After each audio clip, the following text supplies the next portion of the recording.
Bismillahirrahmanirrahim. Assalamualaikum warahmatullahi wabarakatuh.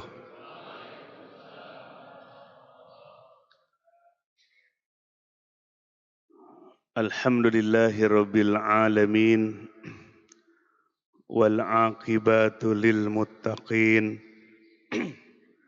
wala udwana illa 'alal zalimin. Asyhadu an la ilaha illallah wa asyhadu anna Muhammadan abduhu wa rasuluh alladzi la nabiyya ba'dah. Allahumma salli wa sallim wa barik ala sayyidina wa maulana Muhammad al-fatihi lima ughliqa wal khatimi lima sabaqa nasiril haqqi bil haqqi wal hadi ila siratikal mustaqim wa ala alihi wa sahbihi haqqa qadrihi wa miqdarihil azim. Amma ba'd. Alhamdulillah,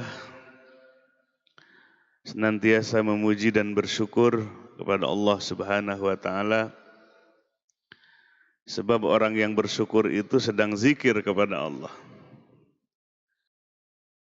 Hati yang zikir kepada Allah akan dimampukan bersyukur kepada Allah, bersabar dalam menghadapi musibah, tawakal kepada Allah dalam menjalani proses sekaligus hasilnya. Dari zikir kepada Allah akan terus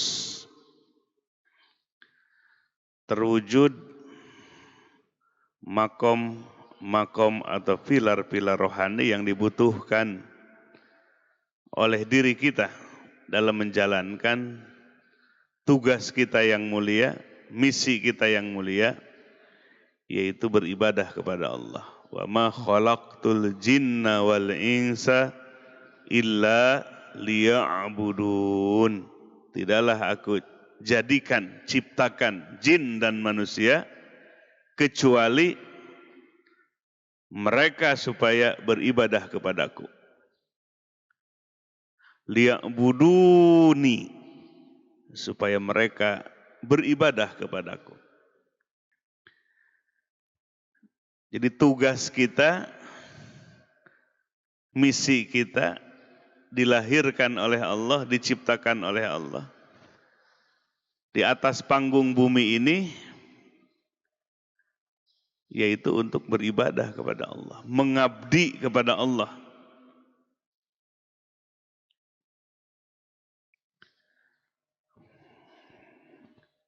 Jangan sampai pengabdian kita kepada Allah terhalang, terganggu dengan urusan-urusan yang sebetulnya sudah ditanggung oleh Allah. Mana urusan yang ditanggung oleh Allah? Urusan rizki, yakin ditanggung oleh Allah? Ya, pas lahir, bahkan sebelum lahir ada dalam kandungan, butuh makanan enggak? Si janin itu butuh. Apakah nyari sendiri? Si janin itu nyari sendiri gitu. Udah dijamin oleh Allah lewat plasenta. Apa yang dimakan oleh ibunya kebagian. Apa yang dimakan oleh ibunya kebagian. Ibunya suka jengkol, langsung bayinya juga doyan jengkol.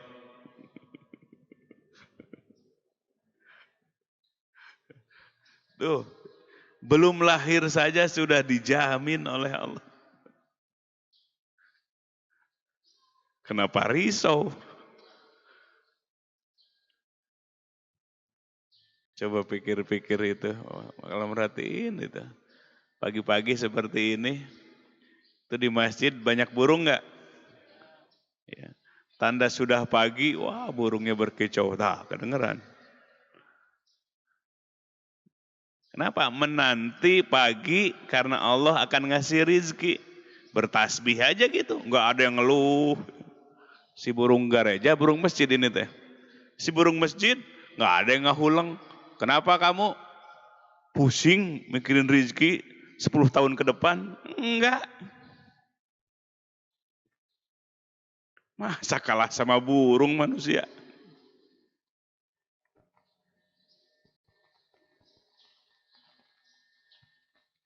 Jadi dalam kandungan sudah dijamin oleh Allah.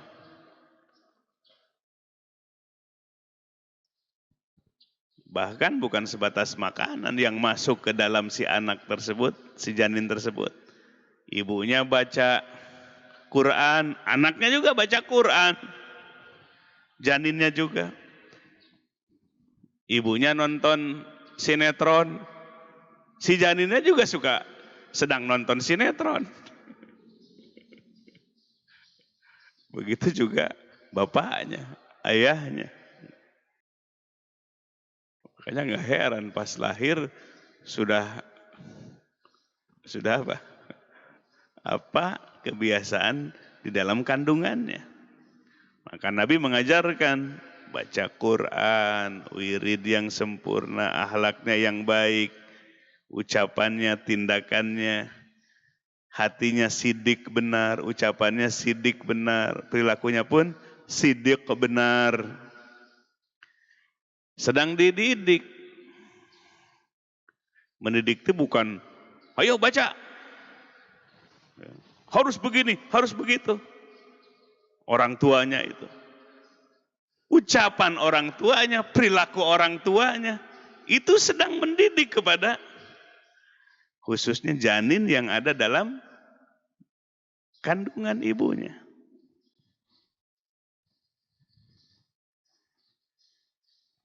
Itu ajaran pendidikan Islam itu dalam sekali. Sekarang hari ini baru ditemukan oleh para psikolog. Oh ternyata si bayi itu ikut apa yang ada dalam pikirannya. Bahkan ada seseorang yang bawaannya itu kecewa saja. Ada yang bawaannya itu kalau sedikit ada masalah frustasi. Kecewa berat. Ceritanya ini testimoni ya, di sebuah stasiun televisi swasta.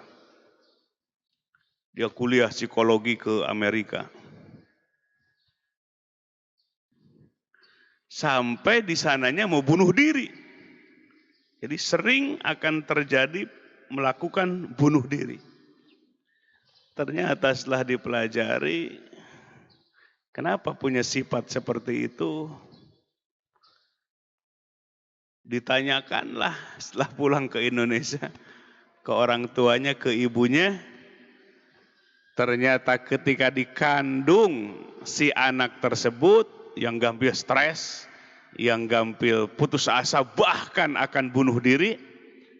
Ternyata si ibunya ngaku ketika sedang hamil, maka dia mendapatkan satu perlakuan dari orang lain, sehingga ketika itu benar-benar stres, benar-benar kecewa berat sampai akan bunuh diri. Nah, ternyata sifat itu turun di saat janin ada dalam kandungan si ibu tadi. Para psikolog baru sadar. Islam, Nabi SAW sudah mengajarkan 15 abad yang lalu. Bahwa apa yang dilakukan, diucapkan dalam jiwa ibunya, ayahnya, itu bisa turun sekian persen, kalau pakai prosentase, kepada janin bayi yang sedang dikandungnya. Ya, makanya kalau ini dipentingkan kita untuk terus belajar ilmu tasawuf kita penerbit kita ya sudah menerbitkan kembali ini buku baru. Sudah pada punya belum? Sudah punya belum? Diberi nama Tasawuf, ya bukunya Tasawuf yang berkarakteristik simpatik. Nah, ini simpatik ini Bapak ambil dari singkatan simple, praktis, comprehensive. Apa simpatik itu? Simple, praktis, komprehensif. Wah, menarik ini. Kenapa disebut simple? Arti simple lawannya adalah apa? Lawan simple itu bisa ribet, bisa rumit, berbelit-belit. Kayak kemarin ke Culamega itu. Seumur hidup orang Tasik, dilahirkan di Tasik, keturunan orang Tasik, baru nginjek ke kecamatan Culamega namanya. Culamega mana? Culamega. Di sana ada lumbung wakaf dari ACT. Aksi cepat tanggap. Wah, karena tiap tahun menerima sekaligus mendistribusikan hewan kurban, kambing atau sapi. Jadi mereka bikin lumbungnya sendiri. Ya, pengembang biakannya, pembesarannya sampai siap untuk nantinya didistribusikan. Banyak yang wakaf di situ. Di setiap kandang itu ada wakifnya, ada yang wakafnya. Si anu, satu kandang gitu. Ya, ditanya kemarin kurang lebih yang ada 3.000 ekor. Semua sama bahasanya, me. Allah kasih ngomongnya cuma satu seumur hidup. Bergenerasi-generasi, nggak ada tambahannya jadi mbak gitu. Coba kita sebagai manusia, ya Allah, bisa bahasa Sunda, orang Sunda. Orang Arab bisa bahasa Arab. Bahkan bisa multi languages. Bisa berbagai macam bahasa dikuasai. Ribuan, puluhan ribu kosakata atau mufrodat. Nikmat nggak jadi manusia? Nikmat. Coba jadi embeng ngomongnya. Cuma satu kata itu aja. Generasi ke generasi ke generasi. Ya, setengah jam di situ nggak ada ngomong yang lain. Datang ke kandang ini berjamaah, mbe. Ke kandang itu berjamaah lagi, mbe. Yang sedang menyusui, mbe lagi. Kita mah alhamdulillah ya Allah bisa banyak ya, bervariasi bahasa. Nah itu jalannya ke sana luka-liku, naik mudun, ya. Luka-liku gitu. Nah itu tidak simpel itu. Ya, bikin jalan ngikuti kontur tanah namanya.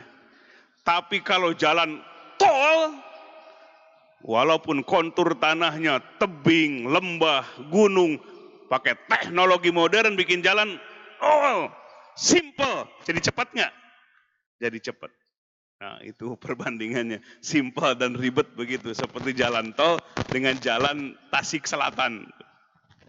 Akhirnya harus 3 jam. 3 jam, saking jalannya bagaimana? Bulak belok, nanjak budun gitu. Enak pakai jalan tol atau jalan yang begitu? Nah, simple tuh begitu. Yang kedua, ini mengambil karakter simpatik, ini yang disingkat dengan simpatik, mengambil dari karakteristik atau wajah dari ajaran Islam. Yang kedua, praktis. Sebab di masa Nabi Shallallahu Alaihi Wasallam sering langsung terjun praktek aja. Salat, Rasulullah Sallallahu Alaihi Wasallam bersabda, "Shollu kama ra'aitumuni usolli." Salat kalian seperti aku salat. Nabinya jadi imam. Semua sahabat jadi makmum. Gak menteorikan dulu, langsung saja. Apa yang dilakukan oleh Nabi, Nabi takbir, mau semua sahabat ikut takbir. Jadi praktis.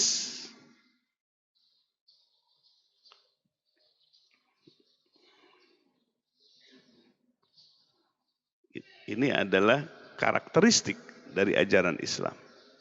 Praktis. Jadi kalau praktis, ada yang memberikan contohnya, lebih langsung cepat buahnya. Yang ketiga, komprehensif, lengkap.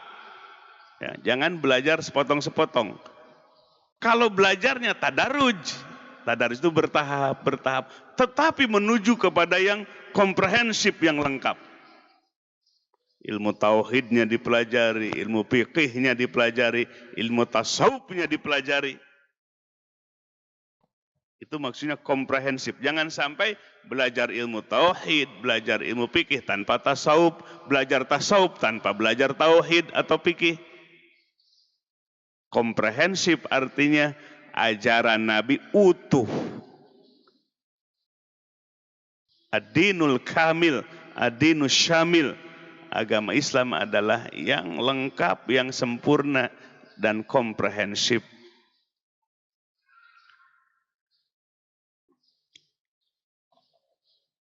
Nah, buku ini dapat pengantar dari Profesor Dr. Muhammad Amin Syukur MA.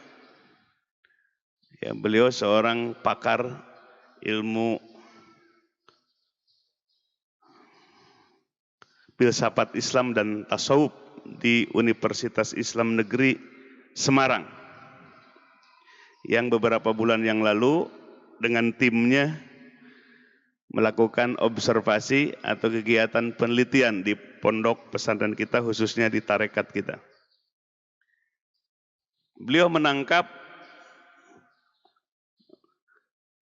setelah 1 hari 1 malam ya, melakukan silaturahim dan penelitian di sini, ada satu kesimpulan atau pernyataan penting ya, seiring dengan yang sering Bapak sampaikan di berbagai event atau kesempatan. Buku ini adalah salah satu upaya memasyarakatkan tasawuf sebagai mutiara terpendam umat ini yang mesti digenggam kembali, agar kejayaan Islam bisa muncul melalui kebangkitan jiwa yang telah disucikan dan pikiran yang tercerahkan. Nah, ini penting nggak?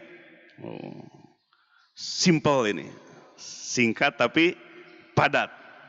Kalau bahasa Arabnya artinya ijaz, singkat tapi padat, nggak bertele-tele.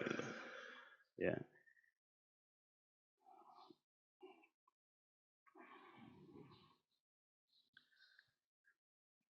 Kenapa ini jadi rindu umat Islam tuh? Rindu pingin maju, nggak mau ketinggalan. Rindu pingin mulia hidup. Rindu ingin memberikan kontribusi besar bagi bangsa, bagi negara, dan bagi dunia ini. Soalnya kebijakan yang mendominasi sekian abad, kurang lebih 7 abad, adalah bukan kebijakan-kebijakan yang bersumberkan dari Al-Quran dan Sunnah. 7 abad dihitung. Kenapa? Karena panggung dunia ini adalah tempat Allah pertunjukkan tarik-menarik antara kebenaran dengan kebatilan. Al-Quran menyebutkan wa tilkal ayyam nudawiluha bainan nas. Al-ayyam yang dimaksud jama' dari yaum, artinya kemenangan dan kekalahan. Hari-hari itu yang dimaksud adalah kemenangan, kekalahan. Nudawiluha, kami putarkan. Bainan nas, di antara manusia. Ada Namrud berkuasa, datang Nabi Ibrahim alaihissalam. Ada Fir'aun, ya, penguasa yang zolim, datang Nabi Musa alaihissalam, runtuh kekuasaan. Ada jahiliyah, di masa Nabi Shallallahu Alaihi Wasallam tidak ada sendi-sendi atau nilai-nilai hukum, rusaknya tatanan sosial. Datang Nabi Shallallahu Alaihi Wasallam, kemudian bersinar, yukhrijuhum minal zulumati ilan nur, diganti yang tadinya zolim, gelap dengan cahaya yang bersinar. Nah, begitu juga terakhir pemerintahan atau daulah sebutnya. Ya, sebelum ada negara, daulah Islam yang terakhir adalah Turki Utsmani. Ya, yang jatuh pada abad ke-20, 21. Terakhir siapa rajanya? Atau khalifahnya Abdul Hamid kedua. Ini anak-anak santri harus tahu sejarah. Kata Pak Karno, apa katanya? Pak Soekarno? Jas merah. Apa jas merah itu? Jangan sekali-kali, pakai sekali-sekali, melupakan sejarah. Umat Islam pun jas merah, jangan sekali-kali melupakan sejarah.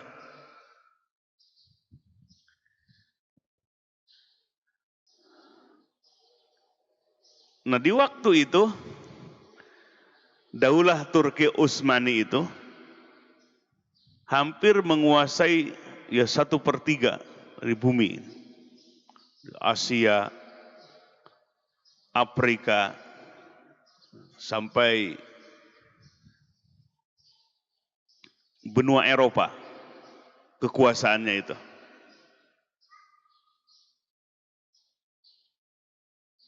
Ya, bahkan salah satu khalifah yang sangat terkenal, ya, satu khalifah yang terkenal dari daulah Utsmaniyah yang legendaris, yang mampu menundukkan ya, Bizantium, Romawi Timur, yaitu Muhammad Al-Fatih. Muhammad Al-Fatih yang memerdekakan Konstantinopel. Dalam kitab Qasasul Aulia dijelaskan siapa peran di balik Muhammad Al-Fatih itu. Seorang mursyid yang bernama siapa? Syekh Syamsuddin. Dan syekhnya itu langsung ikut terjun, bukan hanya ngedoa aja di belakang. Terjun 2 bulan untuk merebut kekuasaan Konstantinopel. Jadi mursyidnya pun ikut turun, bukan hanya sebatas mendoakan.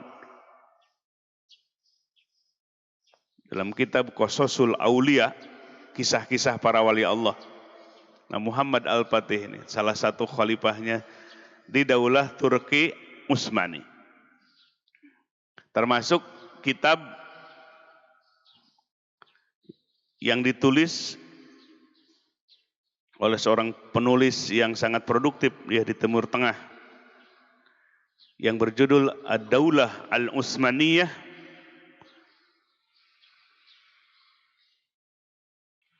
Ad-Daulah Al-Utsmaniyah Asbabu Nuhud wa Asbabu Sukuto. Jangan sukut, kalau sukut diam. Sukuto, nah, pakai to. Sukuto artinya kejatuhannya.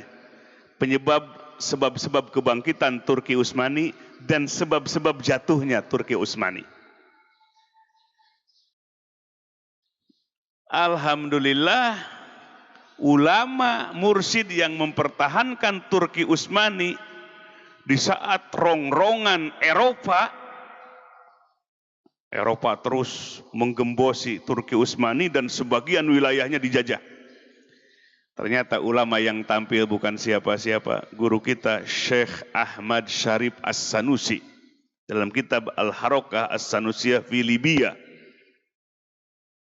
Beliau 7 tahun di Istanbul untuk memperkokoh kekhalifahan sampai Syekh Ahmad Syarif As-Sanusi menjadi orang yang paling dicari, orang yang paling ditakutkan oleh pemerintahan negara-negara yang ada di Eropa ketika itu.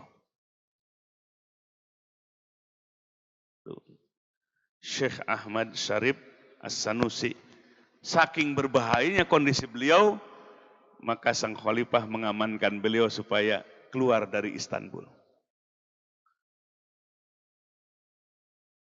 Akhirnya beliau dihantarkan dengan menggunakan kapal selam, bukan ke Libya, markas Tarekat Idrisiyah Sanusiyah, tapi ke Jabal Abi Gubais, Mekah Al-Mukarramah, dan mendapatkan perlindungan dari Raja Abdul Aziz ketika itu.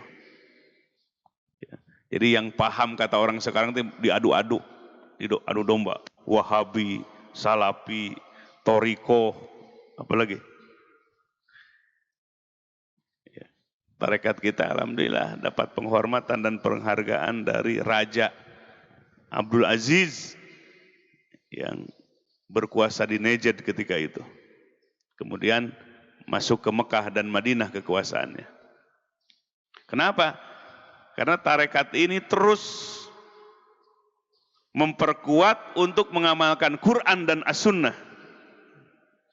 Untuk mengamalkan Quran dan As-Sunnah, apa yang dipahami oleh ulama.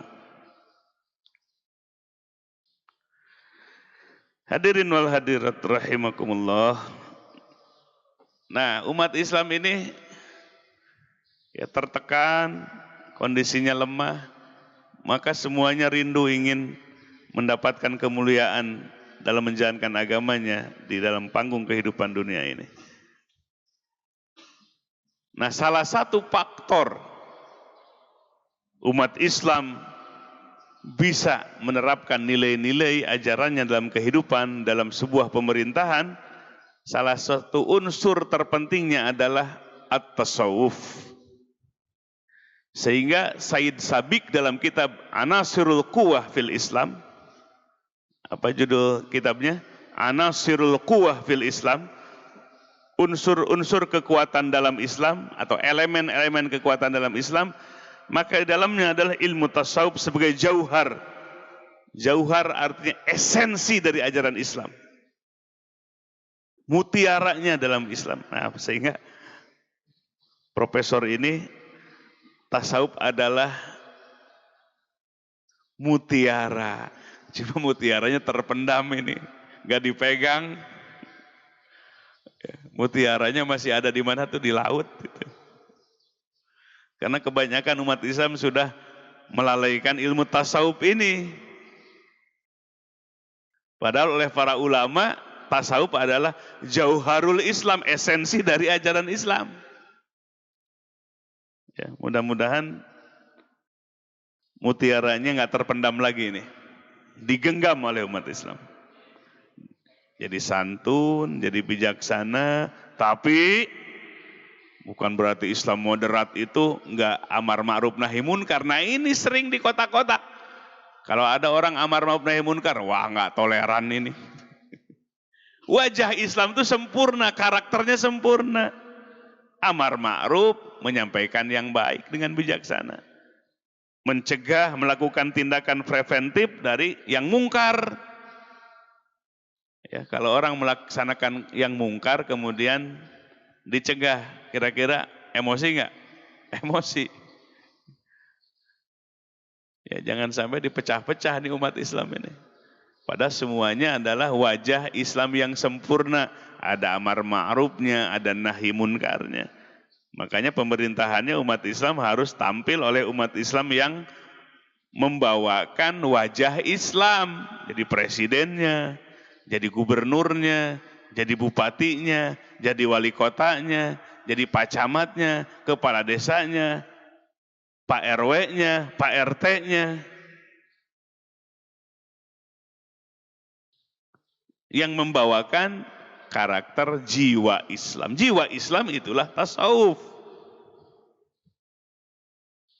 Satu sisi amar ma'ruf nahi munkar, satu sisi penuh bijaksana, penuh dengan hikmah. Nah, ini ya kejayaan Islam. Apabila umat ini menggenggam kembali mutiara yang selama ini terpendam. Ya, belajar tasawufnya semangat, tauhidnya, fiqihnya, apa yang telah diajarkan oleh Rasulullah Sallallahu Alaihi Wasallam. Ya, nah. Beli bukunya ini, beli apa gratis? Pingin gratis aja, cilok aja. Ya, ada yang gratis nggak? Enggak, dari Aci itu. Ini dari apa? Dari langit, dari Quran, dari Sunnah. Ya. Alhamdulillah ini bukunya ya karena berkarakter simpatik, jadi isinya maudu'i. Maudu'i itu artinya tematik. Jadi kalau orang mau belajar ilmu tasawuf, nah di sini penyajiannya adalah maudu'i. Ya, artinya sistematik, tematik. Ya. Insya Allah, jamaah sekalian, kita sudah bulan ini MOU dengan Rektor UIN Semarang, dengan rektornya, dengan dekannya yang membidangi jurusan tasawuf psikoterapi. Sudah MOU, tanda tangan, sepakat kedua belah pihak antara Tarekat Idrisiyah dengan UIN Semarang untuk melakukan bersama-sama kerjasama khusus supaya tasawuf ini bisa membumi baik di masyarakat termasuk juga di kalangan intelektual di universitas. Kenapa? Ini kata-kata pentingnya supaya umat Islam menggenggam kembali mutiara Islam, yaitu tasawuf, sehingga Allah berikan kembali kejayaan umat ini, kemuliaan umat ini, izzah umat ini yang Allah miliki diberikan kepada Rasulnya, walil mu'minin, dan izzah itu pun diberikan kepada orang-orang yang beriman. Amin ya robbal. Sudah beli, jangan disimpan. Ya. Ini beli, disimpan di lemari, hiasan saja. Setelah dibeli, dibaca.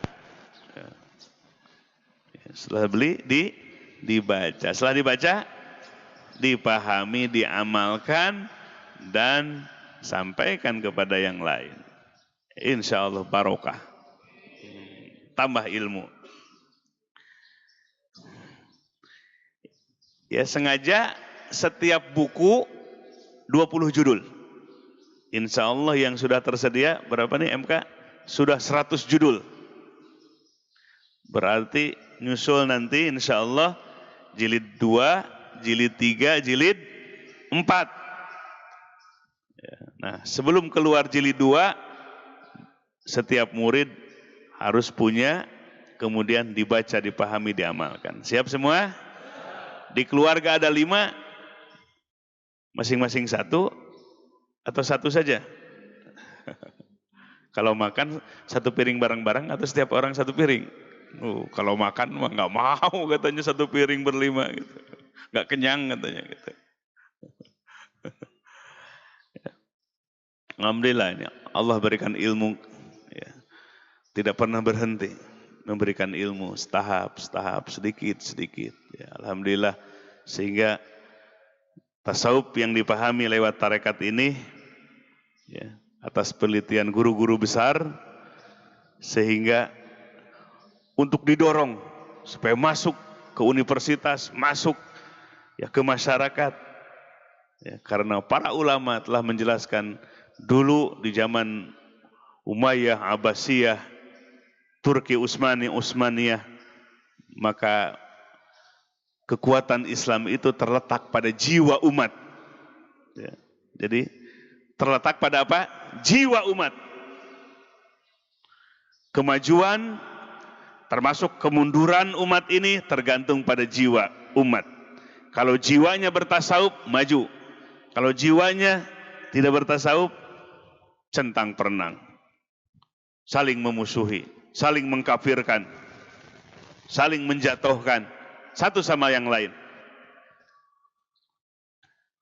Terletak pada jiwa, dan jiwa tergantung yang mengisinya, yang membinanya. La ilaha illallah Muhammadur Rasulullah fi kulli lamhatin wa nafasin adada ma wasi'ahu. Insyaallah ini buku ini lebih lengkap dibandingkan dengan buku-buku yang telah diterbitkan sebelumnya. Ya, karena Allah memberikan ilmu sekaligus datangnya Al-Quran kepada Nabi, ya, setahap, satu ayat, satu surat, terus seperti itu. Begitu juga ilmu yang diberikan oleh kepada para ulama, para mursyid. Ya. Kalau sekaligus, kata orang Sunda bilang, kabuhulan, kemerkaan, kabuhulan. Ya. Maka supaya kuat ke dalam batin, sehingga pengajaran itu butuh waktu, tahapan. Tadaruj artinya tahapan-tahapan. Seperti tahapan-tahapan Al-Quran mengajarkan kepada Nabi, dan Nabi mengajarkan kepada para sahabat. Mau mulia? Mulia itu tidak ukuran dengan kaya. Kemuliaan manusia itu terletak pada jiwanya. Para sahabat gak semua kaya. Bahkan yang banyak yang mana?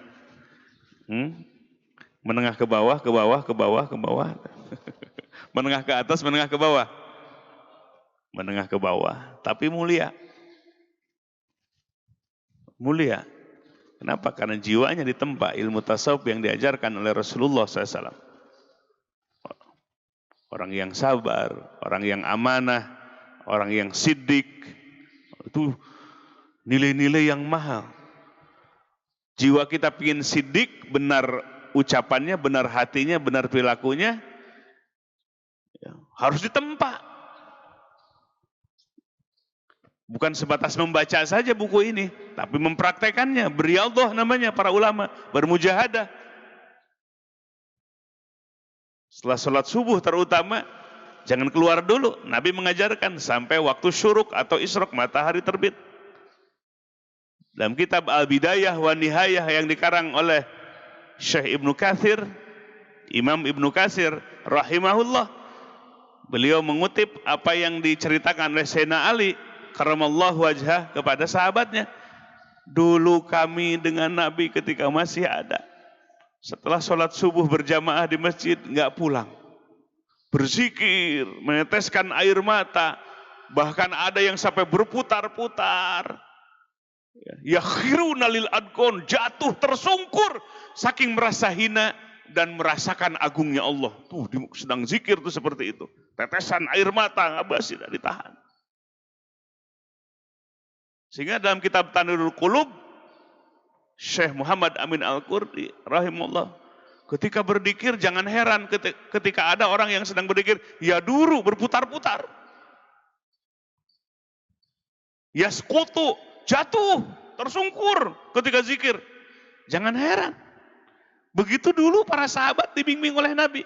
Al-Quran menyebutkan yakhiruna lil adqani yabkun. Mereka tersungkur, kemudian sujud, dan mereka terisak-isak menangis, nggak bisa ditahan. Bahkan dalam satu hadis ada sahabat yang di masjid zikir aja sendiri, Allah, Allah, Allah. Sampai ada sahabat yang lain yang merasa terganggu datang kepada Nabi. Kata Nabi, biarkan saja, dia sedang gila kepada Allah. Yang bagus gila kepada Allah, gila dunia. Gila kepada Allah, saking cintanya kepada Allah, ingin menyebut terus nama Allah. Bergetar hatinya, cinta dan rindu kepada Allah. Maka bawa tasbih. Sedang di mobil, kecuali sedang nyupir, jangan. Lagi nyupir, subhanallah, usah di hati saja. Di pasar, zikir kepada Allah. Zikir kepada Allah. Bikuli awqat wal amakin, setiap waktu dan tempat. Sehingga membutuhkan riyadhah, latihan. Salah satu latihan yang efektif disebut dalam Al-Quran, bukratan wa asila. Di waktu pagi seperti hari ini, kesempatan ini. Wa asila di waktu sore dari maghrib ke isya. Dua waktu ini diulang-ulang dalam Al-Quran. Saking penting untuk apa? Menghadapkan hati kepada Allah. Menyebut nama Allah. Mengagungkan Allah. Untuk melatih. Supaya di luar waktu itu. Sedang di kantor. Pagi sampai sore. Di pasar. Hatinya masih terus bergetar. Allah. Allah. Allah. Allah. Seperti jantung berdetak. Tanda kehidupan.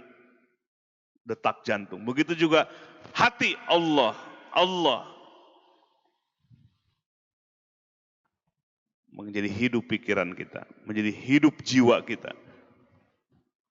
Dihidupkan oleh Allah Subhanahu wa taala. La ilaha illallah Muhammadur Rasulullah fi kulli lamhatin wa nafasin adada ma wasi'ahu.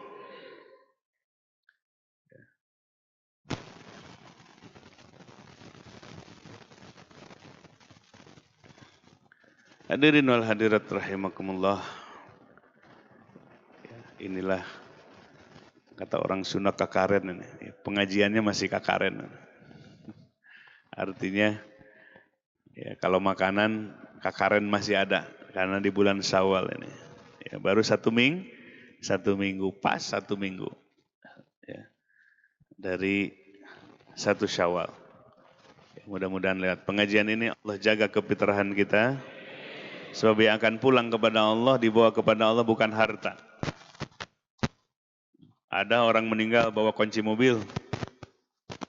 Berwasiat, ya kalau saya mati nanti, itu kunci mobil yang ini, BPKB-nya bawa. Sayang tuh ya.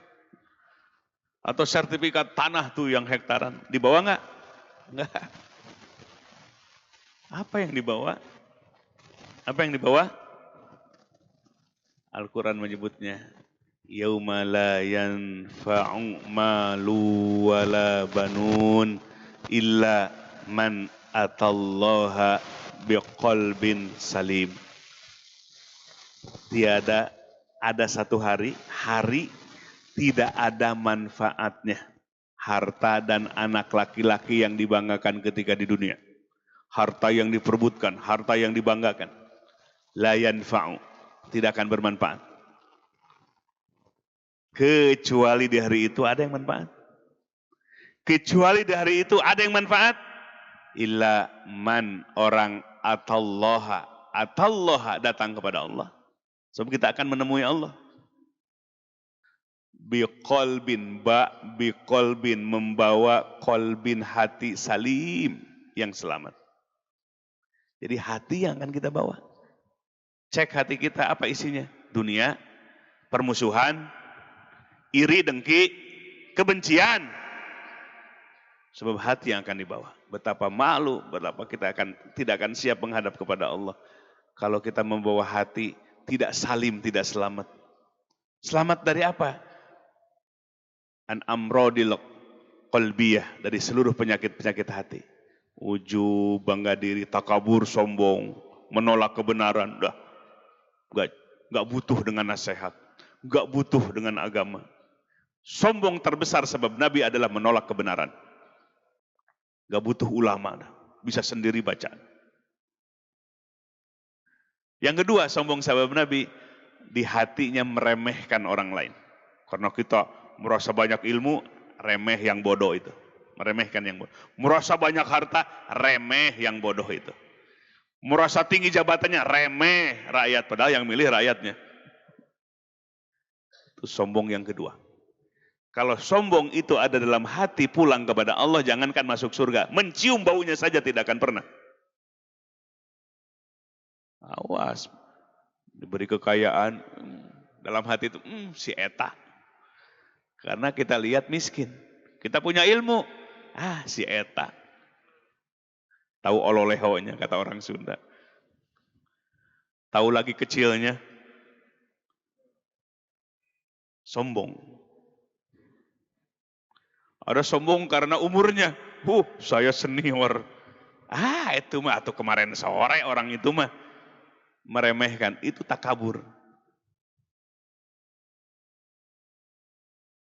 Nah itu bagian dari najis hati. Kalau pingin selamat di hari itu, maka bersihkan hati kita supaya kita membawa hati yang salim, yang selamat.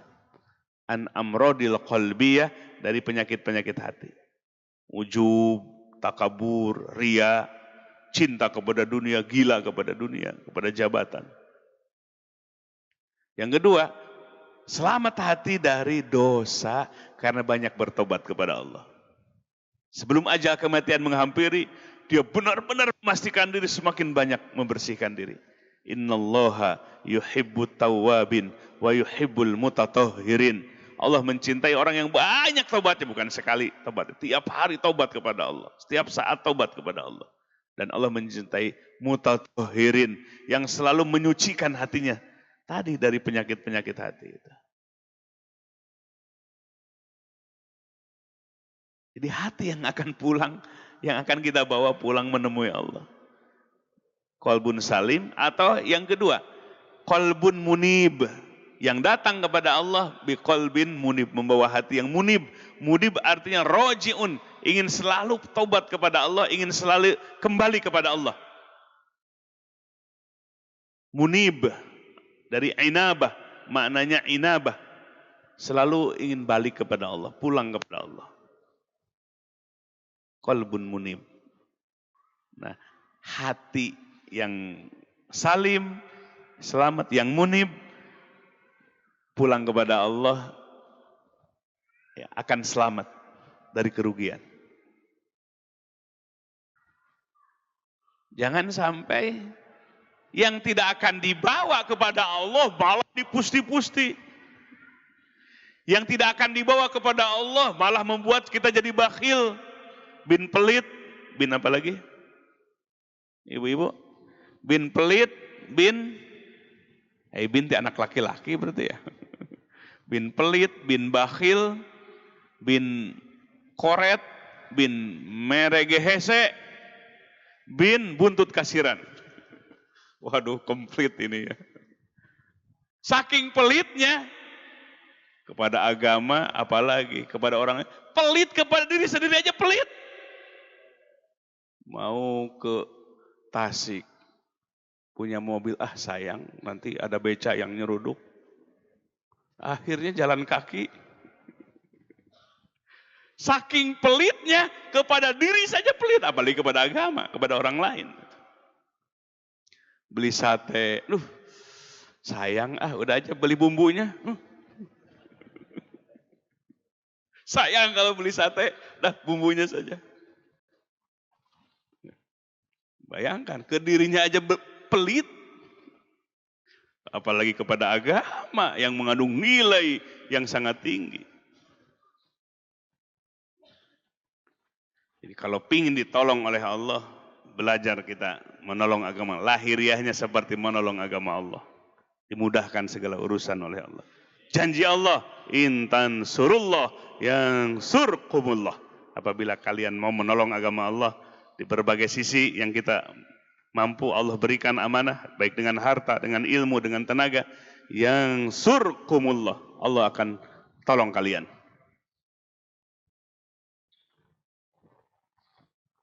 Jadi bukan harta yang akan kita bawa, bukan anak yang akan kita bawa, yang akan kita bawa pastikan hati. Maka periksa hati kita. Periksa hati kita. Yang terakhir, tadi sampaikan di awal, jangan sampai urusan rizki malah kita terbebani. Urusan ibadah yang menjadi kewajiban dan misi kita malah terabaikan. Syekh Ibnu Athaillah As-Sakandari dalam kitab hikamnya, dalilun ala intimasil basiro.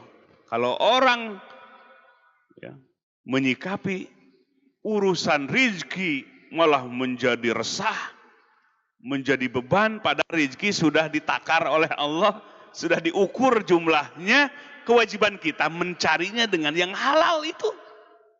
Ada orang yang jungkir balik, malah punya hutang. Ada yang murid yang banyak zikir, usahanya biasa-biasa, tapi dilimpah rezekinya oleh Allah. Alhamdulillah punya mertua baik lagi. Alhamdulillah. Maka jangan sampai nyari rizki, malah kita mencari dengan yang jalan yang haram. Tidak memperhatikan halal dan haram. Padahal rizki sudah ditetapkan oleh Allah dengan nominalnya. Kewajiban kita tuh mencarinya. Wabtagu cari. Allah menguji, cari, ada. Sudah ditetapkan oleh Allah. Kewajiban kita mencari tolabul halal dengan yang halal. Allah gerakan hati seseorang. Lewat tangannya, Allah gerakan hatinya supaya mendatangkan rizki dari Allah. Banyak cara di luar, makanya disebut warazaqahu min haitsu la yahtasib. Rizki Allah beri dari yang tidak dalam perhitungan kita sebagai hambanya. Kalau menurut kita mah bingung, taunya hanya dengan cara jadi karyawan rizki itu. Taunya hanya dengan dagang saja, taunya hanya dengan jadi PNS saja, dianggap itu pintu rizki, jalan rizki. Menurut kita itu terbatas. Ketika Allah berkehendak, wa yarzuqu may yasha, Allah berikan rizki pada orang yang dikehendakinya. Jalannya banyak. Ada beli ke Kinimat, ya ngisi undian, berangkat umroh tuh. Bagi Allah kemudahan. Makanya jangan menutup pintu jalan rizki dari Allah.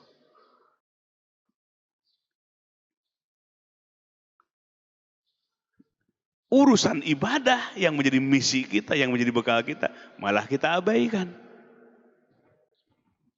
Banyak orang meninggalkan sholat karena ngejar-ngejar rizki. Orang tidak peduli halal dan haram, ingin dapat menguasai rizki yang banyak, nggak jujur. Ingin menguasai rizki, tidak peduli. Di pasar timbangan, si anak si anak timbangannya itu nggak dipindah-pindah, di situ aja.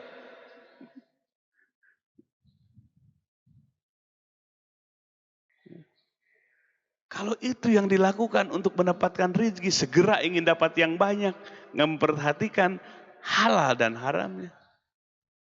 Dalilun ala intimasil basir. Jelas itu adalah hatinya yang buta. Padahal rezeki telah dijamin oleh Allah. Kita mencarinya dengan cara yang halal.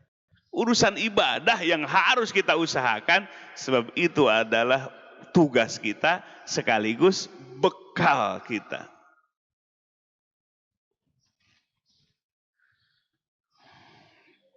Ya, mudah-mudahan kita semua selalu mendapatkan bimbingan Allah Subhanahu wa taala sampai akhir hayat kita semua. Amin ya rabbal.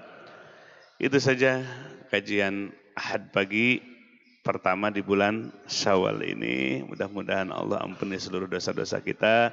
Ketika kita salah jangan putus asa, ketika kita khilaf jangan putus asa, karena ampunan Allah lebih besar daripada besarnya kesalahan kita. Allahumma salli ala Sayyidina wa Habibina wa Syafi'ina wa Maulana Muhammad wa sallim radhiyallahu tabaraka wa ta'ala an kulli sahabati Rasulillahi ajmain. Allahumma ighfir li ummati Sayyidina Muhammad. Allahumma arham ummata Sayyidina Muhammad. Allahumma aslih ummata Sayyidina Muhammad. Allahumma ansur ummata Sayyidina Muhammad.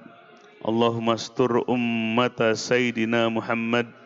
Allahumma farij an ummati Sayyidina Muhammadin sallallahu alaihi wasallam. Allahumma ighfir li hayyina wa mayyitina. Allahumma ighfir li hayyina wa mayyitina. Allahumma ighfir li hayyina wa mayyitina. Allahumma inna nas'aluka ma sa'alaka bihi nabiyyuka wa rasuluka Muhammad sallallahu alaihi wasallam. Wa nasta'idzuka masta'adzaka minhu nabiyyuka wa rasuluka Muhammad sallallahu alaihi wasallam. Ya ghani wa agnina bifadlika amman siwak. Rabbana wasi' alaina arjaqana fi dunyana wa la tahjubna biha an ukhrana. Allahumma ij'alha fi aidina wa la taj'alha fi qulubina birahmatika ya arhamar rahimin. Rabbana hab lana minas salihin. Rabbana hab lana min azwajina wa dzurriyyatina qurrata a'yun waj'alna lil muttaqina imama. Subhana rabbika rabbil izzati amma yasifun wa salamun alal mursalin walhamdulillahi rabbil alamin. Hasbunallah wa ni'mal wakil, ni'mal maula wa ni'man nasir. Subhanakallahumma wa bihamdik asyhadu an la ilaha illa ant astaghfiruka wa atubu ilaik. Assalamualaikum warahmatullahi wabarakatuh.